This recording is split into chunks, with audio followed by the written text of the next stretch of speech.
Ədalətin işığında Azərbaycanın qədim və zəngin torpaqlarından birindən Bakı şəhərinin mavi səmaları altında həm tarixin izləri, həm də müasir həyatın ritmi bir araya gəlirdi.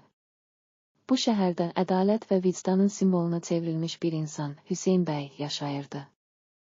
Hüseyn bəy, ədalət üçün mübarizə aparan, zərif ürəyi və dərin düşüncələri ilə insanlara ümid bəxş edən tanınmış bir vəkillərdən idi. Onun həyatı Tolstoyun romanlarında canlanan obrazların səmimiyyəti və genişliyi ilə bənzərlik göstərirdi. O, təkcə hüquqi mübahisələrdə deyil, həm də insanların ruhunun dərinliklərindəki sarsılmaz ümidə işıq tuturdu. Hüseyn bəyin uşaqlıq illəri kiçik bir kənddə keçmişdi. Həzriyə adlanan meşə və dərələrin qucağında yerləşən bu kənd, kəndlilərin sadə, lakin dərin həyat dəyərlərinə sahib olduğu bir yer idi. Orada keçirdiyi günlərdə o, yalnız əkin sahələrində işləyən insanları deyil, həm də kəndin qoca baba Nəcib tarixinin, ailə ənənələrini, sevgi və vicdanın izlərini öyrənmişdi. Hüseynin atası Mirzə Əli bəy, kəndin hörmətli insanlarından biri olaraq ədalət, səmimiyyət və əməksevərlik kimi dəyərləri oğluna aşıladı. Atasının sözləri, ədalət yalnız qanunla deyil, ürəklərin səmimiyyəti ilə də ölçülür deyə söylediyi zaman Hüseynin qəlbində ömürlük iz buraxdı. Böyüdükcə Hüseyn bəy təhsil üçün Bakıya gəlmiş, ali hüquq təhsili alaraq ölkənin ədalət sistemində mübarizənin bir parçasına çevrildi. O, məhkəmələrdə zərif, lakin möhkəm sözləri ilə yoxsul və zəif insanların hüquqlarını müdafiə edir, onların haqlarını təmsil edirdi. Hüseyn bəyin hər bir işi, hər bir müdafiəsi sanki Tolstoyun epik qəhrəmanlarının ruhunu xatırladır, hər kəsə insanlıq və mərhəmətin əhəmiyyətini göstərirdi. Bir gün Hüseyn bəyin qarşısına çətin və mürəkkəb bir iş çıxdı. Bu, yalnız hüquqi baxımdan deyil, həm də mənəvi və ictimai baxımdan böyük sınaq idi. Bakı şəhərinin kənar məhəllələrindən birində yaşayan, maddi cəhətdən çətinliklərlə üz-üzə olan ailənin üzərinə zalım bir sənaye müəssisəsinin ləyaqətsiz təzyiqləri başlamışdı. Bu müəssisə yerlilərin torpaqlarının, evlərini, hətta onların dəyərlərini əllərindən alır, zəif insanların haqqını pozurdu. Hüseyn bəy bu işin ədalətli tərəfini müdafiə etmək üçün o qədər də arxayın idi ki, öz qanun biliklərini və insanlıq dəyərlərini işıqlandırmaq məqsədilə bu mübarizəyə qoşuldu. Məhkəmə zalında Hüseyn bəy sakit, lakin sarsılmaz bir inam və mərhəmətlə qarşı tərəfin bütün qanuni arqumentlərini tək-tək əzbərləyərək qalanların ürəklərindəki səs-küyü sakitləşdirdi. O, bizim torpağımız, bizə miras qalan dəyərlərimiz yalnız pul və mənfəət üçün deyil, ədalət və insanlıq üçün var deyə böyük bir söz söylədi. O an məhkəmə zalında toplanmış hər kəs Hüseyn bəyin səmimiyyətindən, dərinlikli fikirlərindən ilham aldı. Həm də orada hazır olan yoxsul ailənin gözlərində ümidin qığılcımı parıldayırdı. Hüseyn bəyin müdafiəsi təkcə məhkəmədə bitmədi. O, məhkəmə zalından çıxdıqdan sonra ailəni ziyarət etdi. Onun gedişi sanki tarixdən çıxmış qəhrəman obrazları kimi ailənin çətin günlərində onlara dəstək olmaq, onların acılarını dinləmək və gələcəyə dair ümid aşılamaq üçün idi. Həmin günlərdə Hüseyn bəy ailənin evində oturub, onlarla səmimi söhbətlər edərkən ədalət hər kəsin qəlbində başlamalı, yalnız qanunlarda deyil, insanın içində, ürəyində də öz izini buraxmalıdır deyirdi. Bu sözlər ailənin dərin acısını az da olsa yüngülləşdirirdi. Bakı şəhərinin dar küçələri, məhkəmələrin sərin soyuğu və qanun kitablarının səhifələri arasında Hüseyn bəy öz mübarizəsinin davam etdiyini hiss edirdi. O, hər gün bir neçə işin, bir neçə mübahisənin arasında ədalətin və insanlıq dəyərlərinin bərpası üçün yorulmadan çalışırdı. Hər bir qələbəsi, hər bir məhkəmə qərarı onun üçün təkcə hüquqi bir uğur deyil, həm də insanlara olan inamın, səmimiyyətin və mərhəmətin bir təzahürü idi. Bu arada Hüseyn bəyin həyatında digər bir parlaq sima da yer alırdı, Leyla xanım. Leyla xanım, ədalət və vicdanın ən incə hisslərini özündə birləşdirən, insanlara həqiqi dəstək olmaq üçün daima yanındakı dost və həmrəylərdən biri idi. O, Hüseyn bəyin yanında işlərin arxasında duran, həm hüquqi, həm də mənəvi dəstək verən bir şəxs kimi ədalət uğrunda mübarizənin bir simvoluna çevrilmişdi.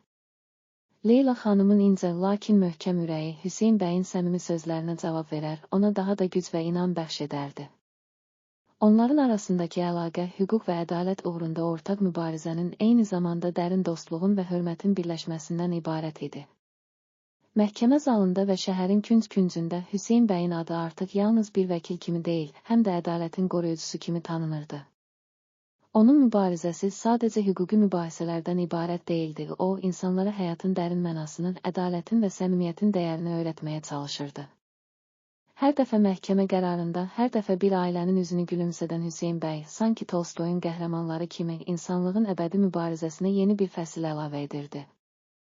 Bir gün böyük bir işlə bağlı Hüseyn bəy məhkəmə zalında üzləşdiyi çətinliklərdən sonra dərin düşüncələrə daldı.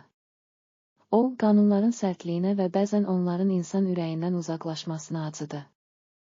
Ədalət yalnız yazılı qanunlarda deyil, insanların içində, onların həyat təcrübələrində də gizlidir, deyə özünə söz verdi. O, bu fikirləri yalnız məhkəmə zalında deyil, həm də sadə insanlarla söhbətlərində, dar küçələrdən, bazarlarda, kənd yollarında da bölüşməyə başladı.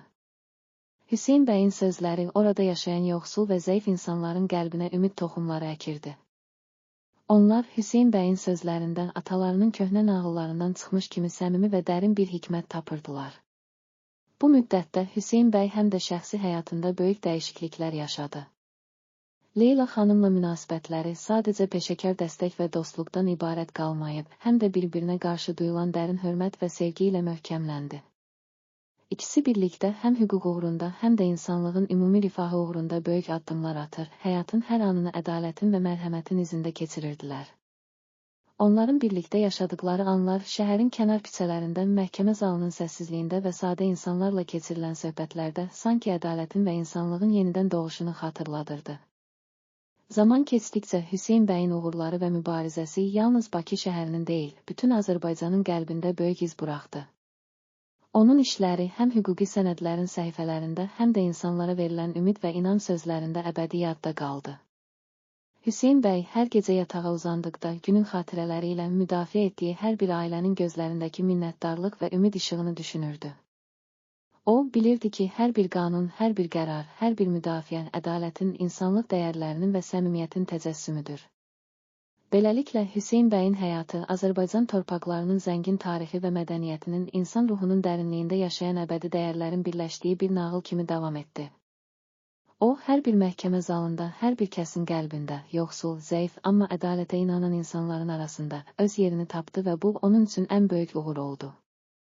Hüseyn bəyin hekayəsi həm hüquq sistemində, həm də insanların gündəlik həyatında ədalətin və səmimiyyətin nə qədər vacib olduğunu bizə göstərdi.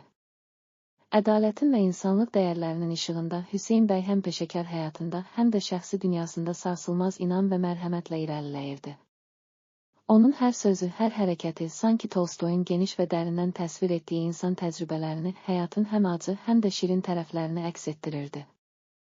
Bu, onun yalnız hüquqi bir mübarizə olmadığının, eyni zamanda insanlara ilham verən, onların həyatlarında işıq saçan bir ruhun təcəssümü olduğunu göstərirdi.